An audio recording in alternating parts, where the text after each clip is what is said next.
নমস্কার বন্ধুরা, গ্রিন ওয়াল টার্গেটে এই যে দেখুন, আমি সেদিন লঙ্কা গাছগুলো লাগিয়েছিলাম, সেগুলো কিন্তু ভালো মতোই লেগে গেছে। এই যে একটা দুটো, এইদিকে তিনটে চারটা পাঁচটা ছটা সাতটা, তো এই সাতটা, ওইদিকে দুটো একসাথে লাগিয়েছি ছোট ছোট। তো এই গাছগুলো কিন্তু লেগে গেছে। এবার আমাকে আরেকটা ব্যাপার, এই যে দেখুন, এটা কিন্তু লঙ্কা গাছ আবার এখানে নিজের থেকেই বেরোচ্ছে। এটা কিন্তু আমি লাগাইনি, এইটা লাগিয়েছিলাম, এটা কিন্তু আবার এখানে নিজের থেকে বেরোচ্ছে। কিছু এই যে সবজির খোসা আমরা ফেলি না, সেখানে কিছু গাছ নিজের থেকে বেরিয়ে যায়। এই যে দেখুন, কুমড়ো গাছ বেরিয়েছে। আবার এখানে একটা গাছ দেখছিলাম, এই বোগেনভেলিয়ার ইয়েতে, এটা কি গাছ বুঝতে পারছি না, তবে কুমড়ো গাছ নয়, এটা কুমড়ো গাছ নয়, শশা গাছ হতে পারে। শশা গাছের প্রথমে ইয়েটা এরকমই বেরোয়। তো যাই হোক, এখানটাতে কিন্তু এই এখন কিছু দেবার নেই, শুধু জল। 1 মাস শুধু জল দেব, এখানে আর কিচ্ছু দেব না। 1 মাস পরে আমি এগুলোতে খোল পচার জল দেব। 3 দিন 4 দিন খোলটাকে ভিজিয়ে তারপরে জল দেব, এখানে আর কিচ্ছু দেব না। আজকে যে গাছগুলো দেখাবো, সেটা আমি আঙুর গাছের ফলনটা কিভাবে হয়, আমি তার মাঝে এই কুমড়ো ফুলটাও তুলে নিই। কুমড়ো ফুল থাকলে কি হবে, সেই পচে তো ফেলা যাবে। সকালবেলা একটু আসে পরাগায়ন করার জন্য মৌমাছি প্রজাপতি, কিন্তু তারপরে তো বেলার দিকে এগুলো শুকিয়ে যাবে। তার চেয়ে আমি এগুলো প্লাস্টিকের মধ্যে ভরে বা টিফিন কৌটোর মধ্যে ভরে না, ফ্রিজের মধ্যে রেখে দিই। 3-4 দিন হলে অনেকগুলো যখন হয়, তখন একসাথে আবার ভেজে বা কোনো দিন শাকের সাথে মিশিয়েও বা কোনো দিন চচ্চড়িতে মিশিয়েও দিয়ে দিই। আর এই যে আঙ্গুর গাছের গোড়া, এটি আঙ্গুর গাছের গোড়া। এই যে দেখুন, এই যে যে কোনো আমরা দেখি যে পেয়ারা গাছও এরকম হয়। তো এগুলো আমরা হাতে করে ছাড়িয়ে দেব। সেই যখন দেখবেন শীতকালে অনেকের পায়ে হাতে ছাল ওঠে না, সেই রকমই এগুলো। তো এগুলোকে আমরা যদি হাতে করে ছাড়িয়ে দিতে পারি, তাহলে খুব ভালো হয়, কারণ গাছের পক্ষে সেটা কিন্তু খুব সুবিধার। কারণ এই যে গাছ কাণ্ড শাখা দ্বারা এই যে বিভিন্ন কাজকর্ম তাদের চলে, সেগুলো আরও সুবিধে হয় যদি এগুলো আমরা ছাড়িয়ে দিই। পেয়ারা গাছও অনেক সময়তে হয়, যেমন দেখাচ্ছি, এই যে এটিতে হয়েছিল, আমি কিছু ছাড়িয়ে দিয়েছি। এই যে আবার এগুলো, এই যে এগুলো ছাড়িয়ে দিলে এই গাছের পক্ষে সুবিধা হয়।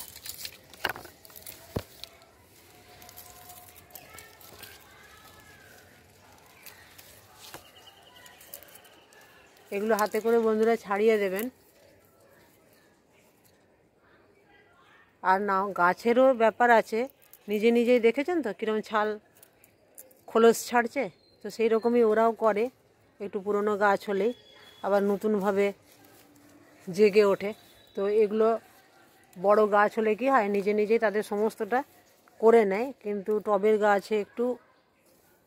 গাছেও করে নেয়, তবে আমরা যদি করে দিই সেটা আরও ভালো। যেমন টবের গাছে ধরুন একটা শুকনো পাতা অনেক দিন থেকে গেল, তখন হাতে করে ছাড়িয়ে দিলে তো অসুবিধা নেই। কিন্তু মাটির গাছ হলে সেগুলো তো করা সম্ভব হয় না, গাছও বড় হয়ে যায়। তো এইভাবে আমরা টবের গাছগুলো যত্ন করি। যেটাতে আসছিলাম, এই যে আঙ্গুর গাছ, তো এই গোড়াগুলো এইভাবে আমি পরিষ্কার করে দিলাম। পরিষ্কার করে যেটা করব, দেখুন, আঙ্গুর গাছের যে নতুন ডগা, আমার দেরি হয়ে গেল এই বছর। গত বছর আমার আঙ্গুর গাছের এখন কুড়ি এসে গেছিলো, তো এই বছর একটু দেরি হয়ে গেল। যেটা করব, এই যে ডগাগুলো যেখান থেকে চোখ, সেখান থেকে কেটে দেব। এই যে এরকম জায়গায় কেটে দেব। কেটে দিলে কি হবে, নতুন যে সমস্ত ডালগুলো বেরোবে কচি কচি, এরপর আঙ্গুর গাছের কচি ডাল বেরোবে। তো সেই কচি ডাল যেখানে বেরোবে, সেখানে কিন্তু আঙ্গুরের কুড়ি আসবে, সেখানেই আঙ্গুরটা ফলবে থোকো থোকো করে। তো আঙ্গুর গাছ এইভাবে প্রত্যেক বছরই একটা কাটিং করতে হয়। সেই কাটিং করলে আঙ্গুরের ফলনটা ভালো হয়। তারপরে আমাদের ছাদ বাগানেতে জায়গা কম, একটু জায়গা ভালো বেশি থাকলেও ভালো যদি মাটিটা সারটা ভালো দেওয়া যায়। সার বলতে সমস্তটাই আমার জৈব, হাড় গুঁড়োটা দিই। আর আঙ্গুর গাছে বন্ধুরা একটু জলটা কিন্তু বেশি লাগে। আর এই কাটাটা দিয়ে আমি কাটবো, যেহেতু ভিডিও করা এবং কাটা একসাথে সম্ভব হবে না, তাই আমি আগে জানিয়ে দিলাম কোনখানটায় কাটবো।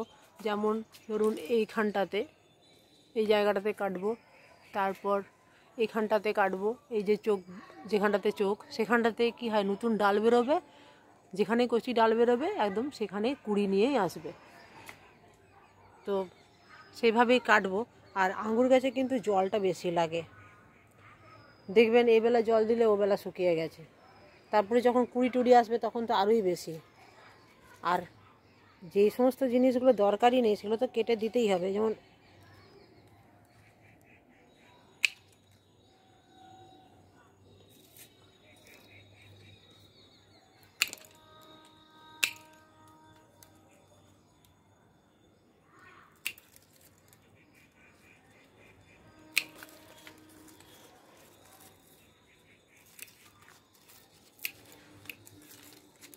এগুলো কেটে দিলাম।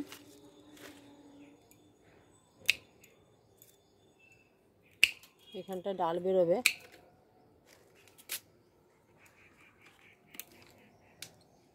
এখানটা এবার ওইদিকে যাই।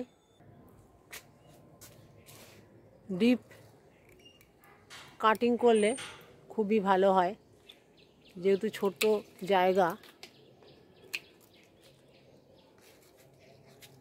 এখানে এই ডালটা বেরিয়েছে, এই ডালটা বন্ধুরা আমি এখান থেকে কেটে দেব।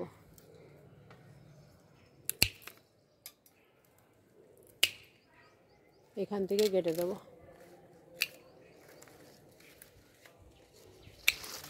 আমি আগেই বললাম যে সবটা করা সম্ভব হবে না, যতটা কাটানো দেখা যাচ্ছে দেখাচ্ছি। এবারে এইটা কাটবো, এইটা আমি এখান থেকে কাটবো, এখানটার থেকে। তো এইভাবেই আঙুর গাছের একটা ডিপ কাটা বলতে গাছের গোড়ার থেকে কিছুটা রেখে যেখানে যেখানে চোখ আছে সেই জায়গার তলায় যদি কেটে দিই তাহলে সেখান থেকে ডাল বেরোবে। ধরুন এই যে এখানটা থেকে ডাল বেরোবে। আমি যদি এখানটাতে এটা কেটে দিই কোনো অসুবিধে নেই, ঠিক আছে।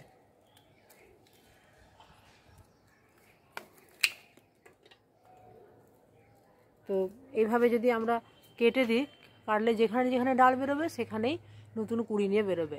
আর সেটা তো হলো আঙুর গাছের কথা। তারপরে যেটা করব, যদি সাব ফাঙ্গিসাইড মুখের কাছে দিয়ে দিতে পারি একটু ভালো হয়, না দিলেও আমার যেহেতু জৈবভাবে করা, চট করে গাছ কোনো ক্ষতি হয় না। আর যেটা করব, এই গাছটা পরিষ্কার করে দেব। উচ্ছের এখনও জালি আসছে যদিও, তবু ওটা আর বিশেষ ধরছে না। যেমন এই যে দেখুন জালি আসছে, কিন্তু আর বিশেষ ধরছে না বলে এবারে এটাকে আমি কেটে ফেলে দেব। প্রতিদিনই আমাদের ছাদের কাজ কিছু থাকে, আর কিছু তো আছেই। যেমন এখানে একটু মূলো শাক তুলবো আজকে, আপনাদের দেখালাম। কুমড়ো ফুল তুললাম, মূলো শাক তুলবো। আর এই যে দেখুন এখানে যে নোটের ডাটা বেরিয়ে গেছে, এই ডাটাটা কিন্তু অনেক বড় হবে। আর এখানে আমি আলুর যে কল বেরিয়ে যায় না, এই সময় দেখবেন পুরনো আলুর কল বেরোয় খুব, সেই আলুর কল বেরোনো যে একটু সাইড করে কেটে দেবেন। সাইড করে কেটে দিয়ে কলটা একটু আলু সমেত কাটবেন, অল্প আলু সমেত, তারপর যদি লাগিয়ে দেন আলু শাকটাও হয়। তবে আমি জানতাম না যে আলু শাক খায় বলে অনেকে, তবে আলু শাক কিন্তু খাওয়া যায়। আর যে আলুগুলো বেরোয় সেই আলুগুলো খুব বেশি বড় না হলেও মোটামুটি একটু ছোট ছোট হয়, তবে আলু শাকও কিন্তু অনেকে খায়। আর আমি যেটা করি সেটা আলু শাক দু একটা পাতা হয়তো অন্য শাকের সাথে মিশিয়ে করলাম। তো এইভাবে অনেক কিছুই খাওয়া যায় যেটা আমরা হয়তো জানি না। অনেক জায়গায় অনেক দেশে আজকাল গুগল ইউটিউব হয়ে আমরা জানতে পারছি অনেক কিছু, যেগুলো আমরা ফেলি সেগুলো কিন্তু খাওয়া যায়। তো আমাদের ফোন শুধু আমাদের খারাপ করেনি, অনেক কিছু ভালো করেছে। যারা যে বিষয়ে জানতে চান সেই বিষয়টা খুবই জানা যায় ভালো করে। তো বন্ধুরা, আমার এই গাছের চ্যানেলটিতে, যে গ্রিন ওয়াল টার্গেট চ্যানেলটিতে আপনারা সাবস্ক্রাইব করবেন, পাশে থাকবেন। বিভিন্ন টিপস নিয়ে আমি আসি, আশা করি আপনাদের কাজে লাগবে। কমেন্টে জানাবেন কেমন লাগলো ভিডিওটি। আজ রাখি, দেখা হবে আবার পরের ভিডিওতে। গাছ লাগান, খুব খুব ভালো থাকুন।